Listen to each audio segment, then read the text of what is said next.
I'm Rachel Madel from Talking with Tech. And I'm Chris Bouguet from Talking with Tech. We have a podcast dedicated to augmentative and alternative communication, all things related to helping kids with complex communication needs. If you have a passion for helping people with language disabilities, this is the show for you. Each episode features an interview or a roundtable discussion on a topic related to augmentative communication and helping people with language disabilities. And we're really passionate about giving practical strategies to clinicians working in the field who are working with children or adults, anything related to AAC. So you can look us up on iTunes, or you can find us on Facebook. We got a group over there, or check out our website at bit.ly/TWT podcast. Please join our community of professionals that are working to ensure that everyone can say whatever they want to say, however they want to say it. Please listen carefully. What is communication?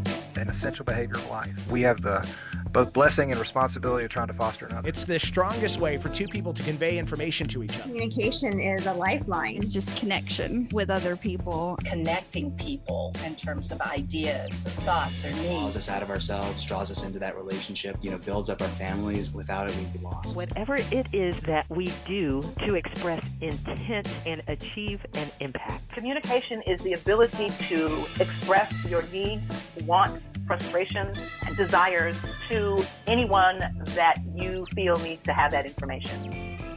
Welcome to Speech Science, episode 88. We are proud members of the Exceptional Podcast Network. I'm Matt Hott, joined, as always, in the Bluegrass State, Michelle Wintering. How's it going, Matt? I'm great, Michelle. How are you doing? Good. I'm waiting for you to turn and say, and Mike, but he's not here tonight. He's not here this week. It is just you and I, and of course, you at home. We want to always hear from you. Your opinion is probably more important than ours. And to hear it, we want you to go to speechsciencepodcast.com.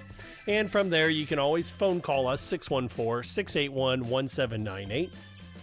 Or the same phone number for a text message, 614-681-1798. Or you can email us, speechsciencepodcast@gmail.com, on Twitter @SpeechSciencePC, and hashtag SSPod, right? Yep, and speech_science is our username on Instagram.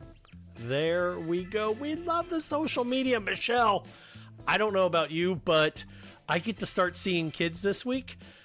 And it's great. It's been 2 weeks. I've been building my schedule, and I found out tomorrow is map testing. Oh. Yeah. I'm sorry to hear that. Does that give you more time to work out your schedule, though? It does. 2 extra hours every day this week. There you go. You don't have to monitor it, do you? Map testing? What, map testing? No, I do not. I was asked if I wanted to, and I politely declined. Yeah. If you can politely decline and work on your schedule, I think that's good for you. Do you do any of the duties at school? I'm not in a school anymore, but when I was at a school in Colorado, yeah, definitely. Why? I mean, we did everything. We did bus duty. We did,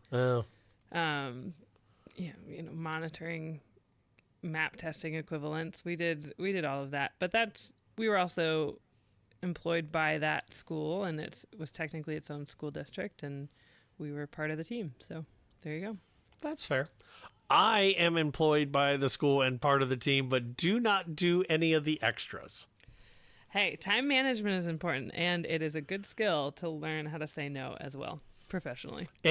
In all fairness, I do tell the principals that, hey, if you need a substitute to do bus duty or lunch duty or recess duty, feel free to come ask me. I can help occasionally, but I can't guarantee that I'm available every day at that time period. And that's fair. I think so. And if you have a staff that's understanding of it, you can usually work around it. Hopefully.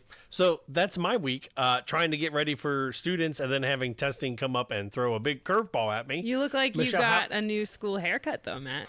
I did. All my hairs fell out. All your awesome. Hairs. All my hairs. How's your week been, Michelle? Doing well. We're actually headed on vacation for a week to Colorado, speaking of, to go visit friends that are like family out there. So looking forward to going back to where my husband and I met and where we got married. Aw. Well, you might like this story then. Well, our interview today is with Eric DeGrove. He's the founder and president of Blink Sessions, a telehealth platform designed specifically for speech therapy. His wife, Rikki, is a speech pathologist and added teletherapy to their private practice out of Colorado Springs, where they live. So they soon found out there was no live video platforms, and they created their own platform for teletherapy, speech and language therapy. So I got to speak with Eric, and that'll be our big interview today. Also, stories that we're going to talk about. What is surf therapy? I'm excited for this one. Also, the new FDA breakthrough in cochlear implants, and also the framework for setting up your AAC. But Michelle, I thought we'd start off with this one. According to ASHA, a poll they sent out, 1 in 4 parents are concerned about their child's ability to communicate. You know, as a pretty new parent myself, I think that we're always worried about milestones. So it makes sense to me that a quarter of parents will admit to being worried about communication milestones for their kids. Well, ASHA's got their current Identify the Signs, and it's identifythesigns.org. It's of communication disorders. But as a parent, I think sometimes, especially as a speech pathologist parent, I worry too much about this stuff. Yeah, we can't shut it off, though. Like, I know I can't. I can't clock out of being speech pathologist, even if I'm not at work. So we still view it through that lens that we're trained through. And sometimes I need to try to take that hat off and just be mom. True. But I do think it also, to an extent, is really good that we have that knowledge, because we might be aware of something or seek out support for something, not just speech, but something else, like realize, hey, we need to give ourselves a referral somewhere. According to the study, 23% of parents were able to correctly identify 75% or more of the signs of a communication disorder. 5% were able to correctly identify all of the signs, and only 46% said that their children are read to 5 to 7 days per week. Yeah. Well, that goes back to our other articles that we've talked about with the word gap and how important the reading is. Did you see there was some controversy about the 1,000,000 word gap, by the way? No, fill me in.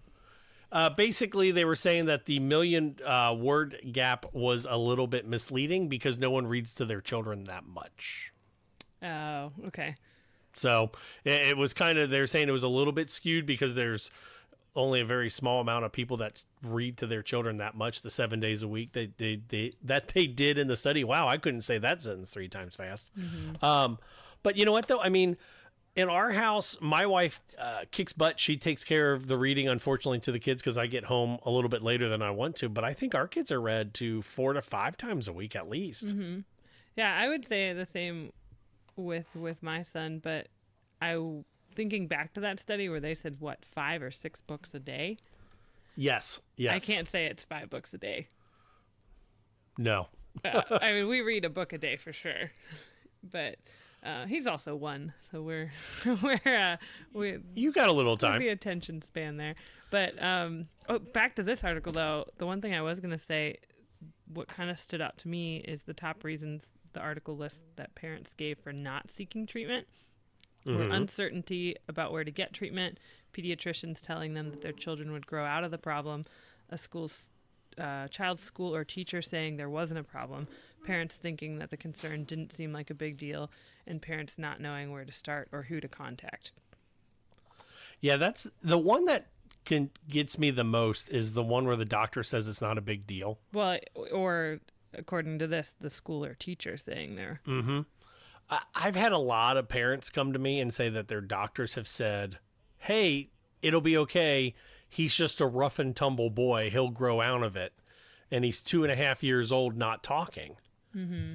And it's like, well, that's a huge red flag. Some of the signs of a language disorder, according to identifythesigns.org, not smiling or interacting with others from birth, babbling between 4 and 7 months, says only a few words between 12 and 18 months, and does not put words together from 1.5 to 3 years old. Mm-hmm.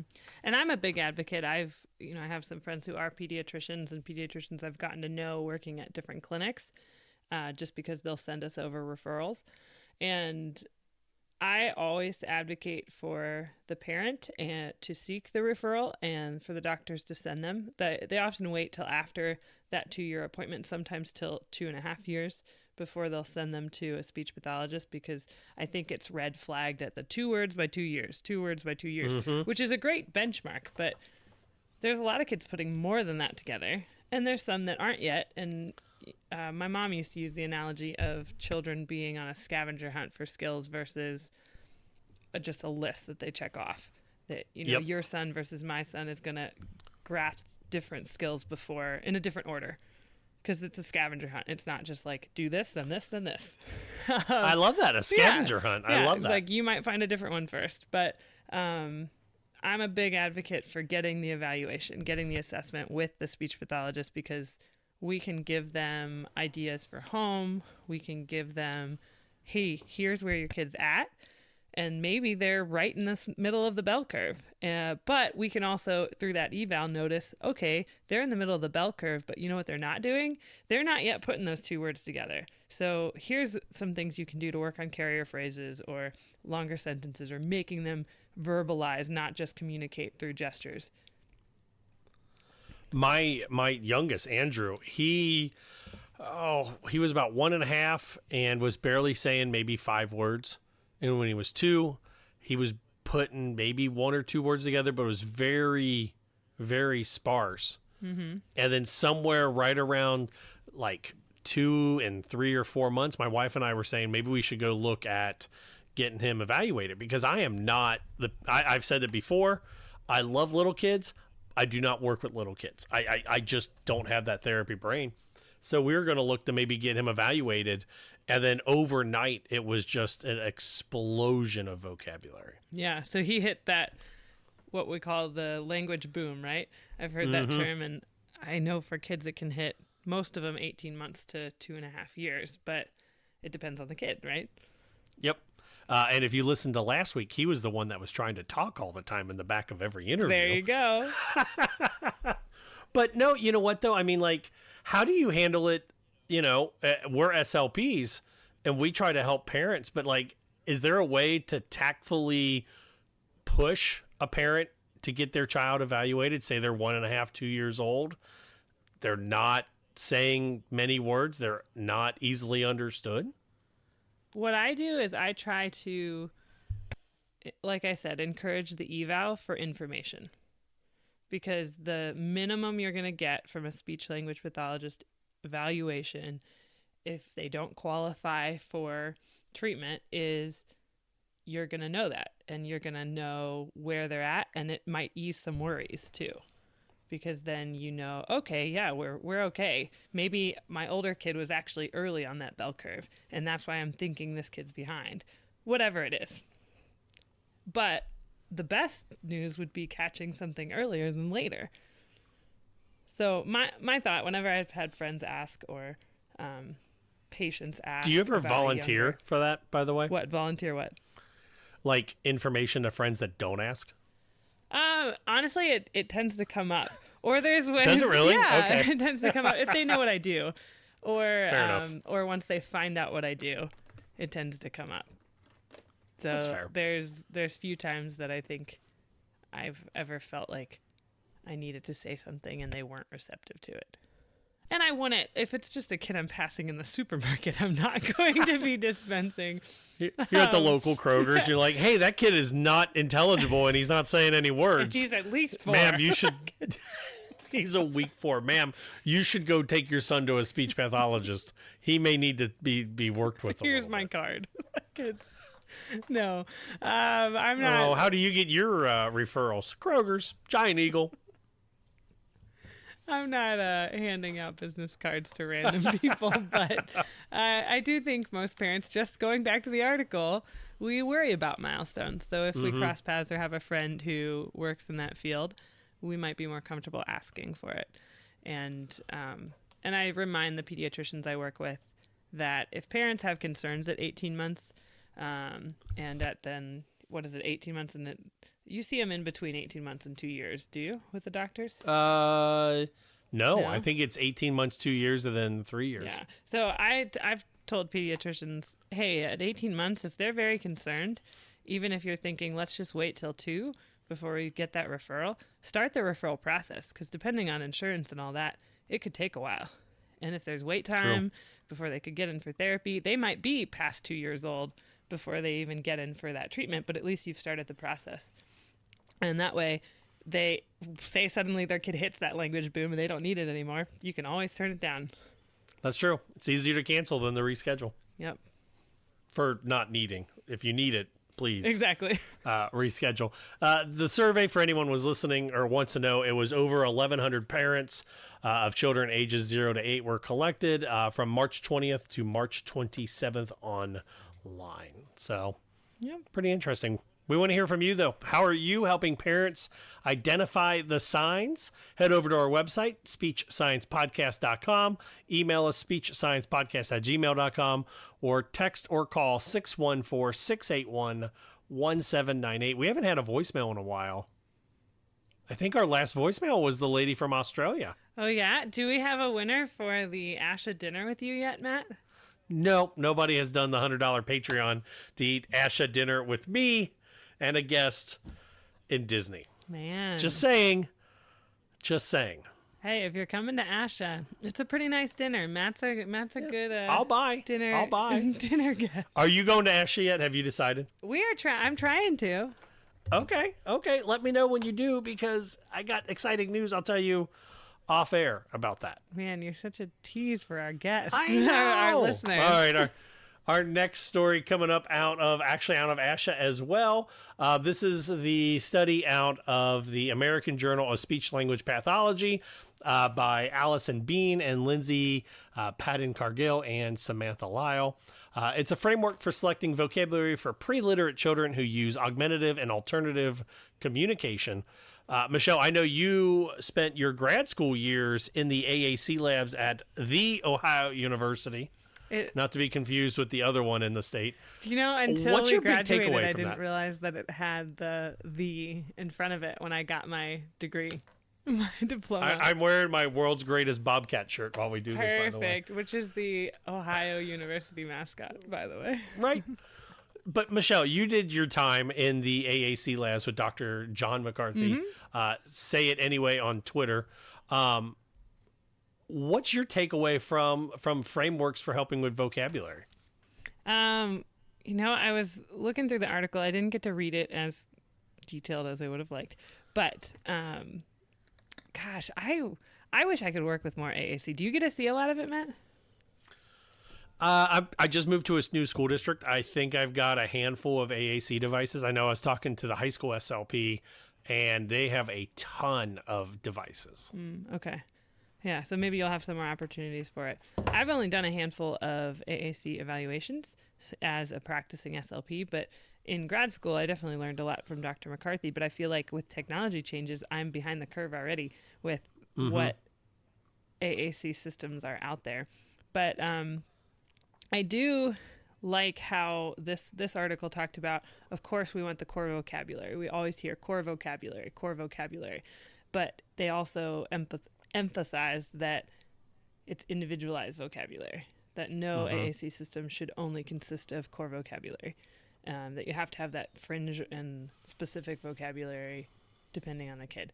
And they, even in their little chart that they gave, I was laughing about it with Matt before we got on the air, but the activity was listening to music, and you have the core vocabulary, the high frequency words, right? On, off, down, up, more, I, you, go, stop, fast, slow. But then you also have Taylor Swift, which I'm assuming is this kid's favorite artist.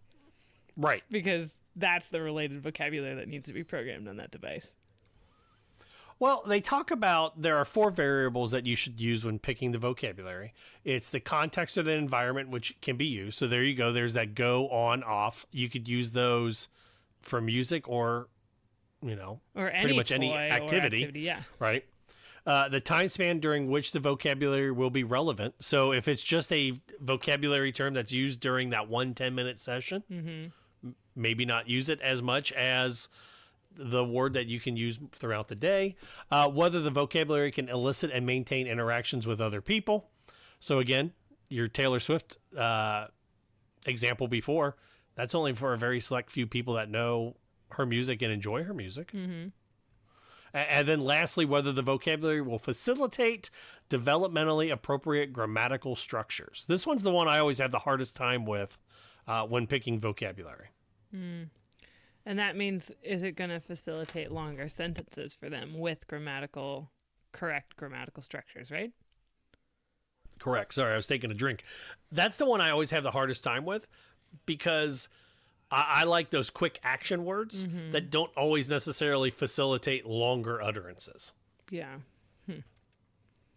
Yeah, I mean, that's true. And I mean, if you look at table 2 on this article from ASHA, the targeted vocabulary for each month, they have their core words, but they've included some others. And one, I worked with Gretchen Storm. She's a speech pathologist in Denver, and she's a specialist with AAC. And I remember learning from her how important the word different was. And that's on this list. Oh. Because too often we want to say, here's your choices. We give them 2 choices. And if you have 2 choices and you suddenly teach the kid the word different, think about how powerful that word is, because they can communicate with that one word of a lot of different things. Different, because now I can tell you, I don't want anything you're offering me. I want to stop this. I want to do something else. All that can be done with that word. So that could become a very high frequency word, depending on the kid.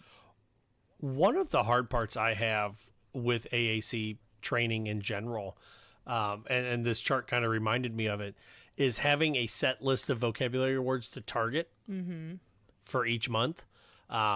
Sometimes the kids that I'm working with, I get slogged down into descriptors or the same vocabulary, and they become masters of 5-6 phrases.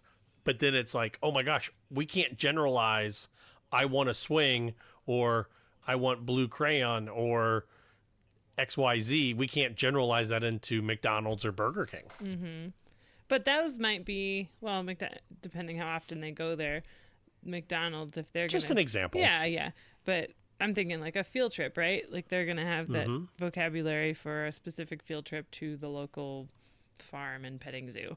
And they need that vocabulary for that, to prep for that trip and at the trip, obviously.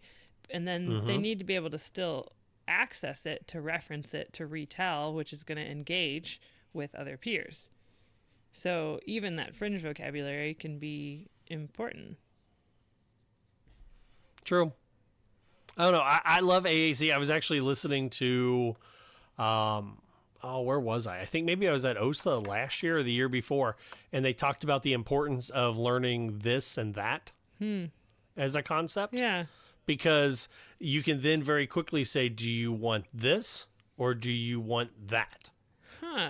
And it's so like that way, instead of trying to teach 10,000 different fringe words that the student may only learn one time, you have a very quick this or that. So like if you're at the bowling alley and it's like, do you want this random multicolored bowling ball or that other random multicolored bowling ball? Can you link to this?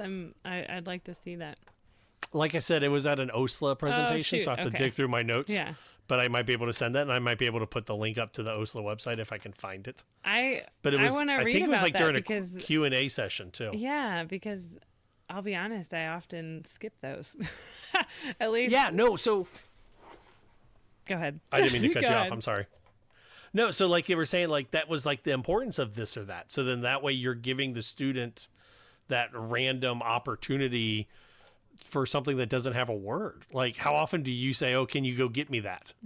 And you're pointing to and I'm not something. intentionally skipping them, but that's not a word that I typically would think to put on a vocabulary list. I've done it before where we'll put it on the front page. So then that way the student can have this or that. And I'm just now thinking that I don't think I've ever trained a teacher or an EA to make sure that they're this and that are lined up on the same page, on the same side as the page. Yeah. I just thought of that. Well, and in the article, they, even with the selection for the 5 words they targeted each month during that school year, they seem to very carefully I mean, it even says they selected the vocabulary based on the word's ability to pair with existing vocabulary in developmentally appropriate grammatical structures. There you go. But they made sure it worked with other words they were already learning. So they were building on it. So I guess it's a reminder for me to not teach things in isolations, to build on their baseline and then what they learned last month or last week or last session, and keep going. Yeah, I like that, and I think I got to figure out a way to incorporate those 4 core principles. Again, they're talking about the context for the vocabulary, the time span that it can be used, whether the vocabulary can elicit and maintain interactions with other people, and whether the vocabulary will facilitate those appropriate longer grammatical structures. Very good.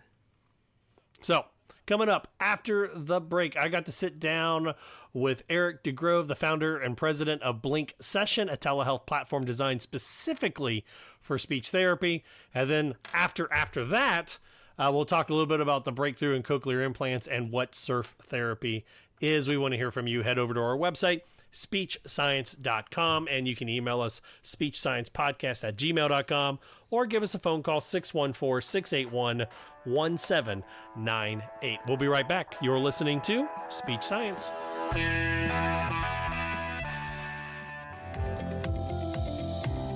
Do you have an idea for a product or book? Or are you ready to go beyond in-service presentations? Well, how do you get started? And what if you don't have any business experience at all? Well, I have some great news for you.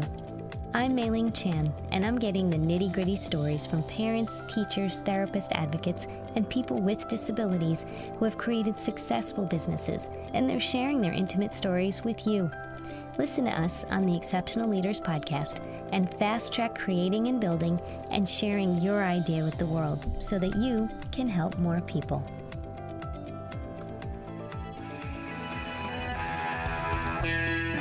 Welcome back to Speech Science. I'm Matt Hott. I am excited to be joined by Eric DeGrove, the founder and president of Blink Sessions, the telehealth platform designed specifically for speech therapy. Eric, thank you so much for sitting down and joining me today. Thank you, Matt. It's a pleasure to be with you. So let's start this whole thing off. Let's start from the beginning. We're going to be talking about teletherapy today. Right. And the big warning sign I got to give to all the clinicians listening is that you need to check with your state licensure to see how it works specifically. But I assume we're going to talk in generalizations today, right? Yeah, and ASHA does have a good page on that goes over every state for telehealth requirements. So in a nutshell, how does teletherapy work, and is it as scary, and should I be against it as much as I am, or should I embrace it? What is it? Yeah, so everybody, not everybody, but most of us have used Skype or FaceTime or something to communicate with our loved ones or friends over the internet. And, you forget that Skype pretty much came out in 2003 and we all started pretty much using it in 2005. But, it's very similar to that. It's utilizing that technology to not only have the voice meeting with somebody, but to use video. But, telehealth really takes it a step further of not just having a conversation, but trying to accomplish a goal. That's what I tell people is you do have to take it more seriously than just turning on your phone and doing FaceTime, because you're trying to accomplish a therapy goal. And so, on one hand, it's very similar, and on another hand, it's very different than what you might be used to. I know when I was going through Kent State, this was back in 2009, 2010, Dr. Susan Grogan-Johnson was starting to use teletherapy and doing a little bit of research, working from Kent, Ohio, and working with a student all the way down in the southern part of Ohio. They were separated by about 4 hours, but she was able to do bi-weekly sessions with this student. Wow. Is it as simple as that? Is that I find a student and I start working with them? Yeah, it can be. It can be. We at Blink Session, we came out about a year ago, and we have 20 different companies that are customers of ours, and they work in all different kinds of contexts. One of the biggest is schools. Of course, the schools represent a large portion of speech therapy, and for a lot of it, it's the lack of access. So a lot of schools having problems getting therapists. But it could be as simple as my wife and I own a speech clinic here in Colorado Springs, and some of the our clients were coming from far outside of out of our city area. And we thought, hey, why don't we offer this option where they don't have to drive in an hour? Maybe they do an eval in town, and then we connect with them that way. So yeah, there's so many different ways people get into it. And there's different ways that your patients or your clients, students are getting into it. Yeah, many different ways. So before we get too much into the Blink part, I want to talk about how you and your wife, Rikki, right? Yeah, Rikki. How you guys made that jump. So what was it like for that first patient where you guys said, hey, we're going to do teletherapy? Yeah. Well, for me, I'm not a speech therapist, so it was easy. And for my wife, it was, she's the perfectionist of the family. And so for her, she wants to do an amazing job at therapy, and I think having your own private practice, you're even more motivated because you got your reputation. And I think for her, it was a little bit of a struggle of how do I take something I've done for years in person and do it online, because I like to tell people that the computer becomes this medium, and the medium, as people say, the medium is the message. So if the medium is that computer, you got this thing between you now. In person, you don't have anything between you and that student and that client. But I got this computer down, so you have to have tools. You got to have a tool set. You got to have games or something that works in this medium that would enable you to kind of replicate what you did in person. So I think for her, it was a bit of a challenge because suddenly all those games and flashcards and different physical things she had wouldn't work. And there had to be an alternate way of doing it. So how did you guys work that part out for your patient? Did you guys have to give them, or for Rikki's patient, did you have to give them a tablet? Did they use their own iPhone? How did that part come about? Yeah. So, we originally envisioned, I think everybody thinks that like we did, people have broadband internet and they have a computer. We figured, they're going to need a screen big enough. And we thought, well, we can use these different types of platforms, that have some kind of HIPAA compliance. And we were, for us, I think the big struggle was, it wasn't so much the hardware, it's more the limitations of the software. And that's really where I started was, what kind of interactivity can we accomplish through this software? Because, in these days, 2018, 15 years after Skype really came out, the video is kind of the easiest part, getting on the video if you have a good connection. But then it's like, what do you do once you get connected? Just looking at each other with a 8-year-old doing articulation exercises or whatever is usually not enough. It's not interesting enough. So then that led you guys. So did you and your wife develop? I was going to call it Blink. Yeah, Blink. Yeah, Blink. I was looking at your other site, the Sprout Therapy. So that's why I got a little confused. And I'll have the links for both of those in the show description. Okay. But how did you guys go? Who came up with the idea of the software part? Was that you? Was that Rikki? Was that a combination? Yeah. Well, I'm the risk-taking one. So, my background has been in IT and, well, I'm an entrepreneur, so it's many things, but IT and software development. And I originally thought, honestly, it was, how can I build something that would just catalog all her resources or different resources so she could use something like Zoom or GoToMeeting or whatever it is.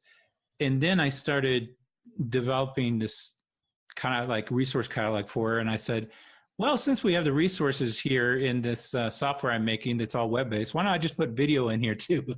And then I started researching more of, hey, there's really not a platform out there that does what this really needs to do. And my main objective was, how do I make this easier for her? How do I make it easier for therapists? Because at that point, she was having to gather all the resources herself. And that's what, even large teletherapy companies now, you might go work for them and they might have some PDFs or something on Dropbox somewhere, but they'll just expect you to catalog all these resources and screen share them. And so I thought, well, that's so labor intensive. And and all the features just went through my mind. Like, how can we make all this easier, with the resource store, with scheduling, all these different things that we have now. And so that was kind of the beginning. So that kind of leads to Blink Session, which is blinksession.com. Yeah. What is that? How does that, because I'm looking at the website. Right. If I love the part where if I was needed a therapist, I was looking at the find a teletherapist, and I found all the ones listed in Ohio. But if I'm a therapist, what is Blink? How does that help me? Well, I am a therapist. Yeah. But if I wanted to, if I wanted to jump into the teletherapy, what is Blink? How does that help, and how does that look for teletherapy? Yeah. So, if you're in private practice, say, or you have a side gig or whatever, and you're the one behind it, and you think, okay, I want to get into teletherapy, you have some options. One of them is to use what I call a business software, like Zoom. Like you and I, we're talking on Zoom right now to do the podcast, and it works really well. It does what we need it to do. But essentially Zoom or GoToMeeting or WebEx, those are business meeting solutions. And so you can use those, and they might work for your situation.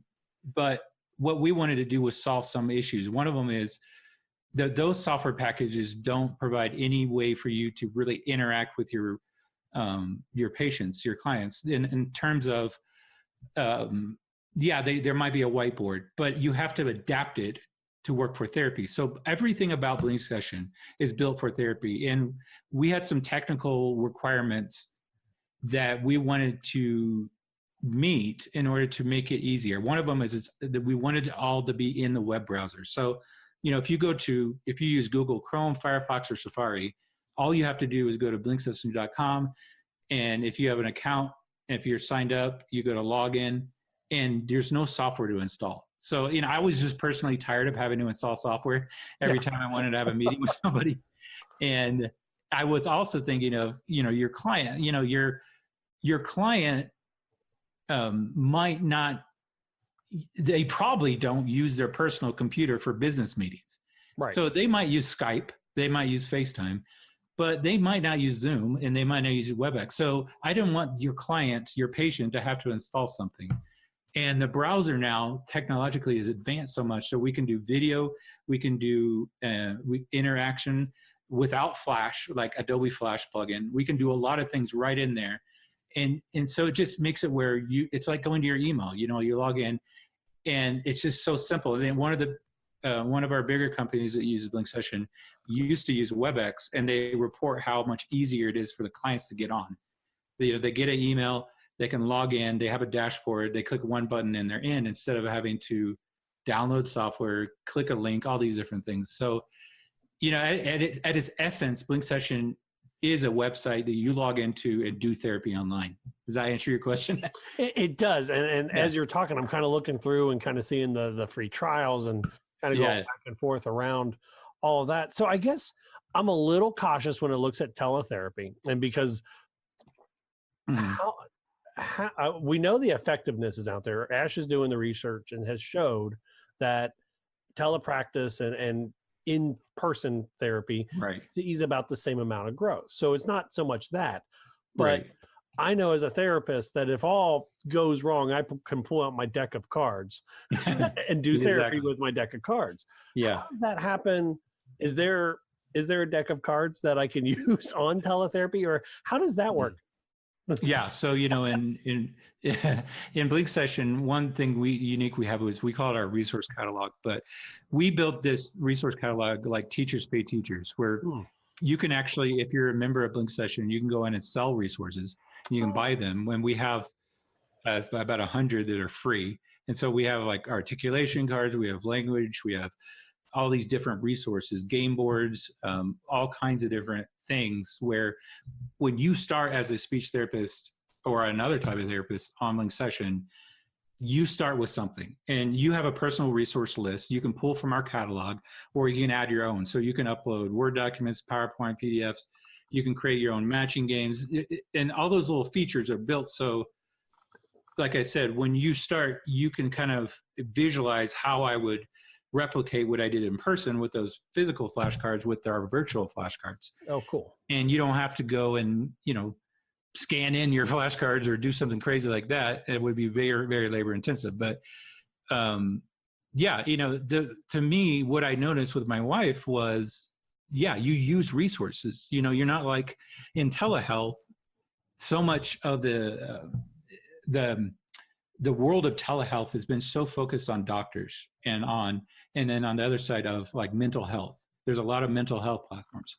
But as a speech therapist, in a sense, you're almost tutoring. It's kind of like, as a therapist, as a person who's not a therapist, what I see is somebody you're really teaching and you're doing health. So you need tools. The tools for you are those games and different things that help convey to the student, to the client, and to reach the goal you're reaching. So that's a big part of our platform.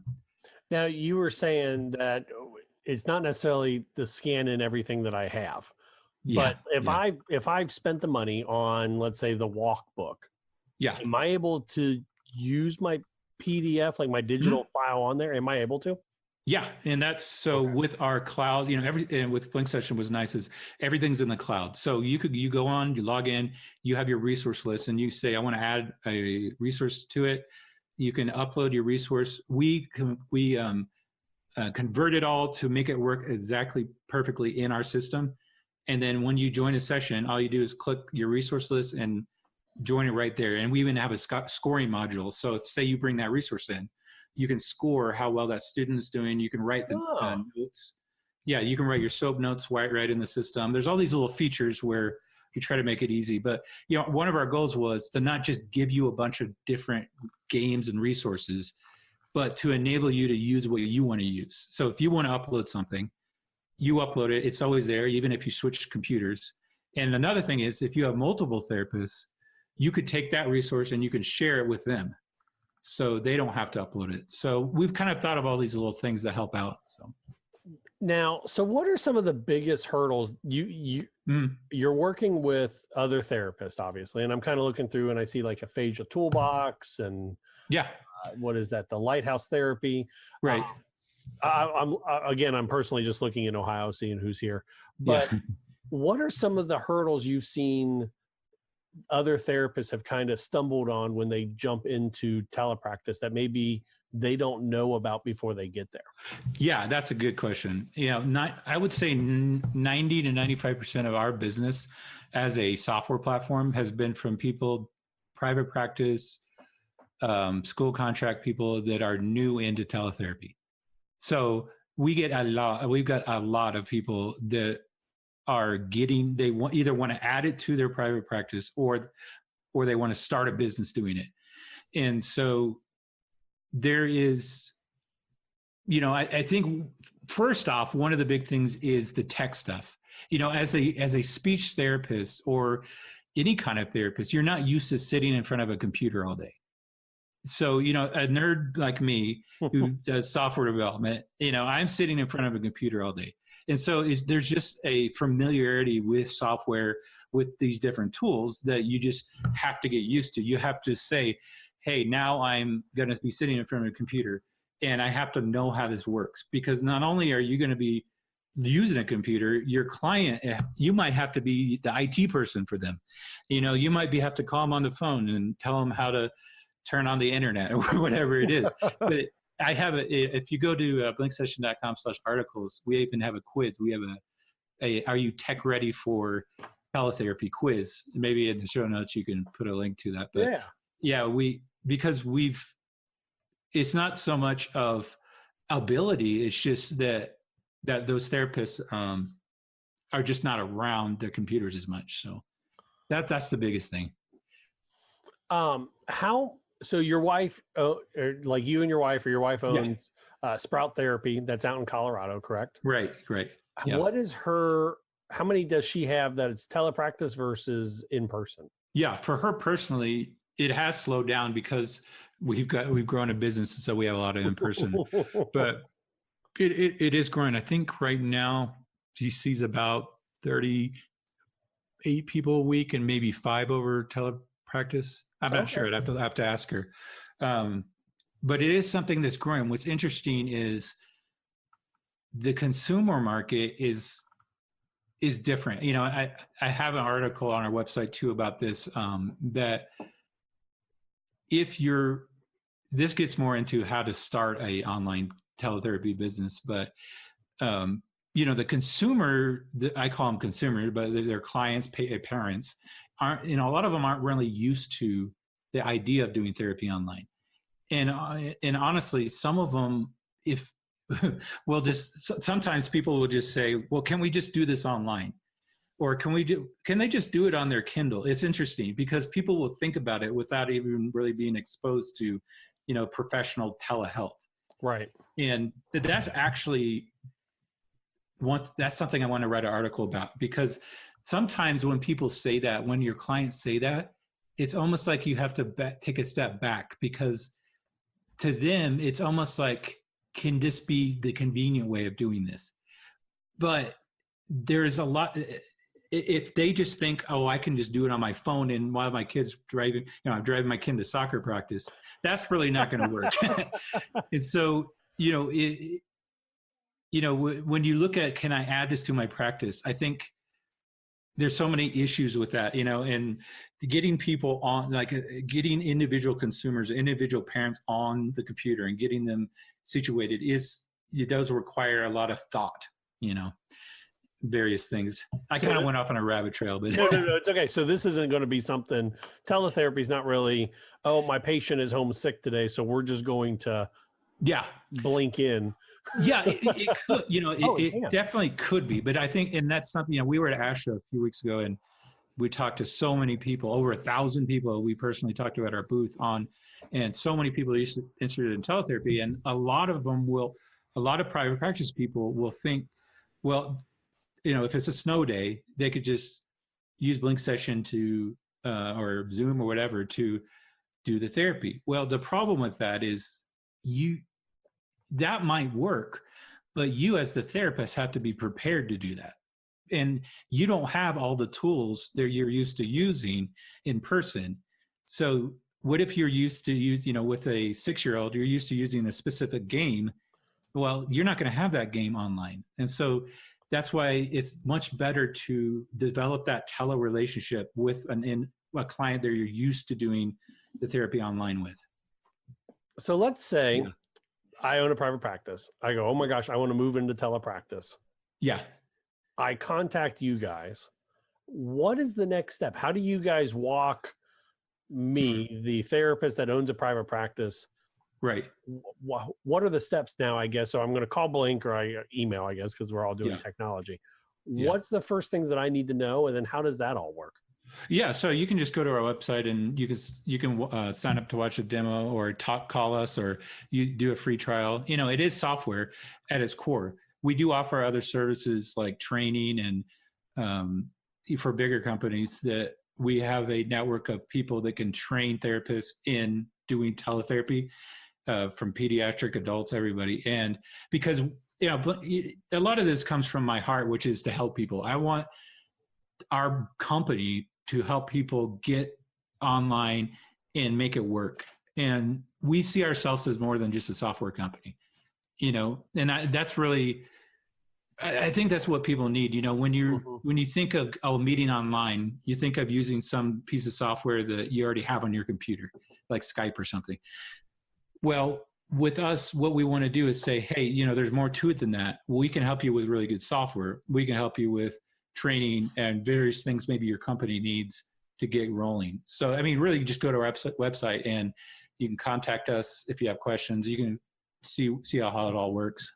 What I really like about you guys, and it's the same reason I liked IEP Pal, which is one of the data trackers, is that you've created this because of a need, and you worked with a speech therapist.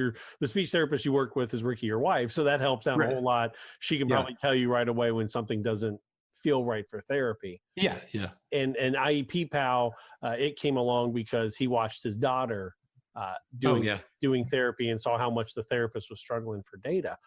I love that idea that there are people like yourself working directly with therapists to say, hey, what do you need to make this work, instead of saying, here's the round plug, try to make it fit into your square hole.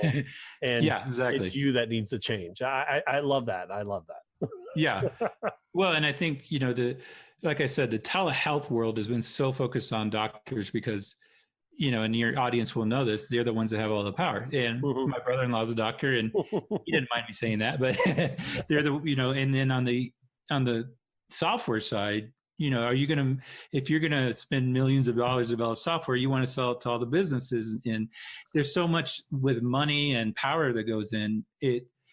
Sometimes these niches like speech therapy or, OT, PT, all these things get ignored until somebody comes along and says, oh yeah, you're being ignored, so let's do something about it. Well, Eric, I'm so glad that we got to connect. Did I miss anything that I should have asked that I didn't know to ask? I don't think so. Good. I don't think so. Cool. Yeah, you remembered everything. So. Well, Eric, thank you so much for sitting down with us. Yeah, thanks, Matt. Welcome back to Speech Science. I'm Matt Hott, episode 88. Michelle, I can't believe it. We are almost to episode 100. I know. Are we doing a birthday party? I don't know. So if my numbers are right, you sounded 100. So sad on that. I know. If I did it right, I think 100 will be the week that we're in ASHA. That's kind of a perfect. I know, right? So I'm kind of excited by that, but also very, very scared, because that's usually when things go kablooey, is when you try to do a live anything at ASHA. Fair enough. Okay. So, well, we can always, I like stretching out birthday celebrations, so I'm okay with a birthday month or a birthday. I guess it's not episodes really birthday. 100 through 150 is our celebration. Maybe it's not a birthday, it's a anniversary, I guess. There you go. Yeah. Hey, we will be coming up on 3 years here in February, so that's kind of exciting. Yeah, because 3 years would really be the birthday, I guess. Right? Oh, Michelle, this article you picked out, I figured you would love, because you did time or spent time in you make it sound like I was in prison. In prison, I didn't mean it like somewhere. that. But you worked for the Colorado School for the Blind and the Deaf? Yes, I did. So I am completely lost when we talk about cochlear implants. This article out of the Leader, FDA approves cochlear implants for single-sided deafness, asymmetric hearing loss. I don't understand cochlear implants. The way I was taught is that they turn sound waves into electrical impulses on the nerve. Yeah, to an extent, yeah. That if you are learning about a cochlear implant, my understanding, and I am not an audiologist and I am not a specialist in cochlear implants, but I've worked with a lot of individuals who use them. And at the School for the Deaf, there were people who chose never to have one and never wanted to touch it, and there were people who had them since they were young and loved them. So we had the whole spectrum. But cochlear implants, my understanding, have always only been approved for people with bilateral sensory neural hearing loss. So that's not bone conduction, not somebody who is like missing the outer or inner ear. We're talking sound waves that are being pushed through the air when you're using a cochlear implant. Now, you're bypassing that with a cochlear implant because you're using those electrodes to stimulate in the cochlea. Now, there's another Which sounds terrifying. Yeah, and it can be, because if something goes wrong, that's inside right by your brain. But it also can be a great help for people. So there's two schools of thought on that, of course. And then there's a different kind that people often get confused with cochlear implants, which is, you might hear the term BAHA, like a bone-anchored hearing aid. And that is not a cochlear implant. That's actually different. That's for bone conduction or a different kind of hearing loss. So that's the kind of usually square or rectangle piece that you'll see sometimes when someone doesn't have an ear. Oh, okay. Right? So they don't have an outer and middle ear for the sound to go through. So you have to bypass that through bone vibration, bone conduction. I've heard of the BAHA before, but I didn't realize it was different than a cochlear. Yeah, and that's like basics of what I can spit out for you. That's fair. That is more than what I knew going into this conversation. Yeah. So there's, I think the one thing that gets missed is when people think, well, why wouldn't you get a cochlear implant? And very often you might not be a candidate for it, depending on what kind of your hearing loss you have, how you had that hearing loss occur. Was it from birth? Is it bone conduction hearing loss? Is it mixed? Is it sensory neural?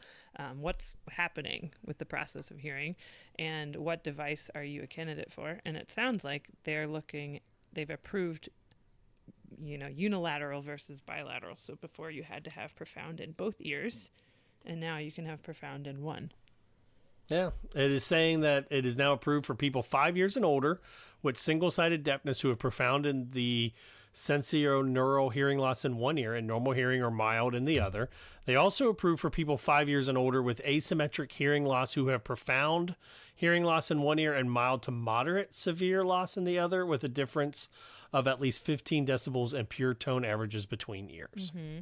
And I know that this sounds like a specific, from the article, it looks like it's a specific type of cochlear implant too. Mm-hmm. And like you said, it's only over age 5, unlike other ones where they will implant younger.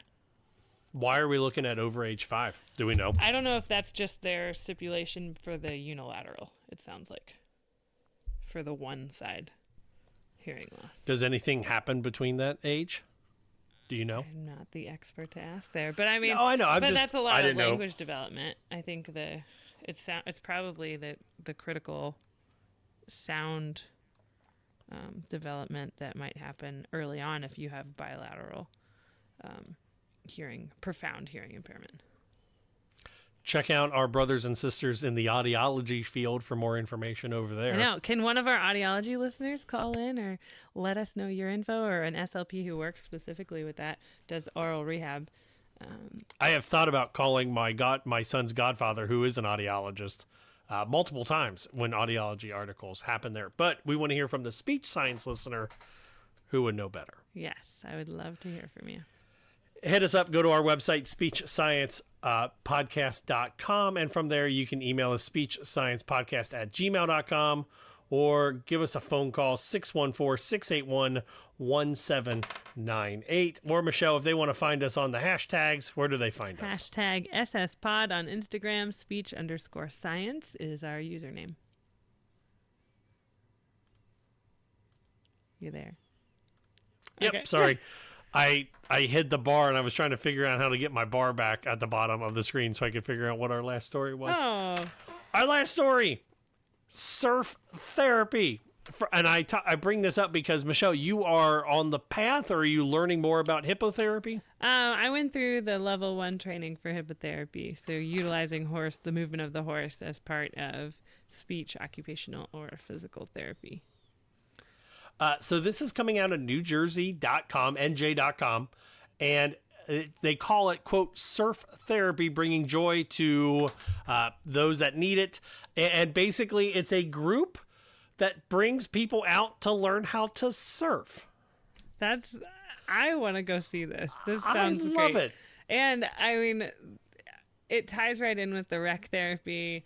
I don't know if you've had an opportunity to work with any recreation therapists, but they can be a great asset to work with if you're trying to do speech pathology, not in a 4-walled room or in a school. And what can we do? Because we can really do our therapy in most any setting, which is the beauty of speech pathology. The group is called Waves of Strength, Empowering Children Through the Experience of Surfing. And what they do is they work with children, usually children with some version of a special need, so cognitive or congenital or something, and they get them out there on the waves to teach them a little bit, I guess, the ways of surfing. But I love the idea, like how you talked about recreational therapy. Mm-hmm. It's so important that we get out of that 10x10 or 2x2 room. Yeah, 2x2, depending where you are. And well, I've got like a huge room, but I don't want to say that. But like, it's so important.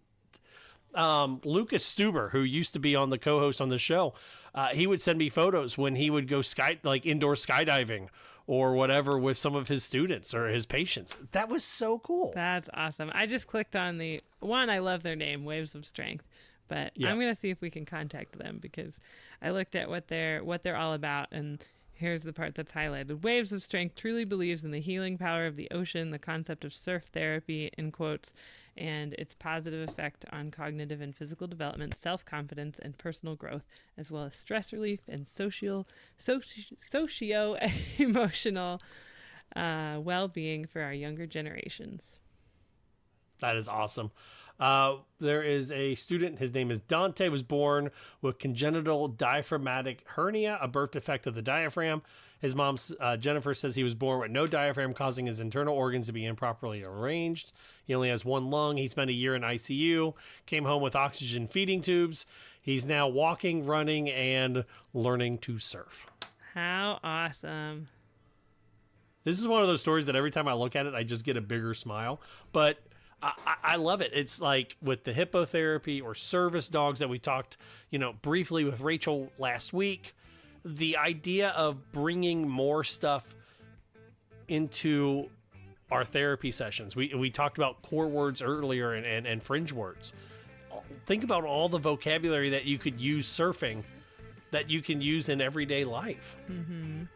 And didn't we, I want to say it was probably a year ago now, we talked about a speech pathologist who did speech therapy in a pool. In a pool? Mm-hmm. Yeah. Yeah. And I do know the American Hippotherapy Association has worked with there's an association for aqua water-based therapy that they've worked together to kind of advocate for those different, methods of doing therapy, specifically for OTPT or speech. I love it. I'm just looking through the pictures and what was the sensational wonder of riding a wave. I love that. Yeah, that's great. So, all right. I hate to end it, but I have to end it because I want to go to bed at some point. I know, me too, right? Michelle, what is exciting that's happening for you this week? I'm going to Colorado, like I said. Going to Colorado on Wednesday. We can't wait to spend some time there. Back to the mountains for a little bit. And also, my son has started walking, so that's fun. Aww. Yep. Not completely, but he walked across the whole room by himself today. Well, there goes the easy part of parenthood. Hey, I'm enjoying it. I'm really liking this. The little changes are fun.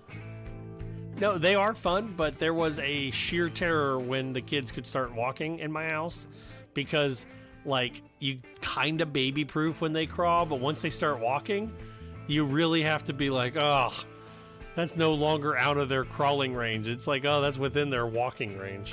Yeah, he's been climbing on everything long before he could walk, so we've had to start that adjustment a little earlier. Only thing I got going for me, I get to see kids, and my son has a second soccer game of the season, and then we have a nice little Labor Day weekend already coming up. So I'm happy for that one. Pee Wee soccer? No, I am not coaching Pee Wee soccer. So I coach high school sports, and I coached my son's t-ball team a couple years ago. I don't know, man. I loved coaching my son, don't get me wrong, but there is something very rewarding and relaxing about watching on the sideline and, how do I put this without sounding like a terrible parent? Not really caring about the other kids. You can focus on watching your kid. Right. I can focus on my son. Like when I was coaching, it was like, okay, Mike, great job. Now I got to go over here and help this kid. And tell him great job too and make sure we're okay. And as a parent, I can be like, go Jimmy, Michael, keep going, buddy. Like, you know what I mean? I don't know. No, I understand. James is not playing. See, there you go. My Jimmy is not playing any sports yet as a 1-year-old, but we'll get there. You will get there. Our opening music today was Please Listen Carefully by Jazar. It's licensed under an attribution and share alike license. Our bump music is the County Fair Rock, copyright of John Deku. You can find his music over at soundcloud.com /Dirt Dog Music. And our closing music is The Slow Burn by Kevin MacLeod. It's licensed under a Creative Commons and attribution license. We want to hear from you, so I'm going to give you everywhere you can find us. You can find us on Facebook. You can find us on Twitter at Speech Science PC. Michelle, what's the Instagram? #SSPod. You can find us on the web, speechsciencepodcast.com, or email us, speechsciencepodcast@gmail.com, or give us a phone call, 614-681-1798. But always make sure you are rating and reviewing us 5 stars. And if you want to, patreon.com, help support us so that we can keep bringing you episodes every week. In the immortal words of Janice Wright, always be a willow, because in the storm of life, you will want to be strong and be like the mighty oak, but the mighty oak will break under the first sign of pressure. The willow will bend and return to form. For Michelle Wintering and the absent Michael McLeod, I'm Matt Hott. So long, everybody. Bye.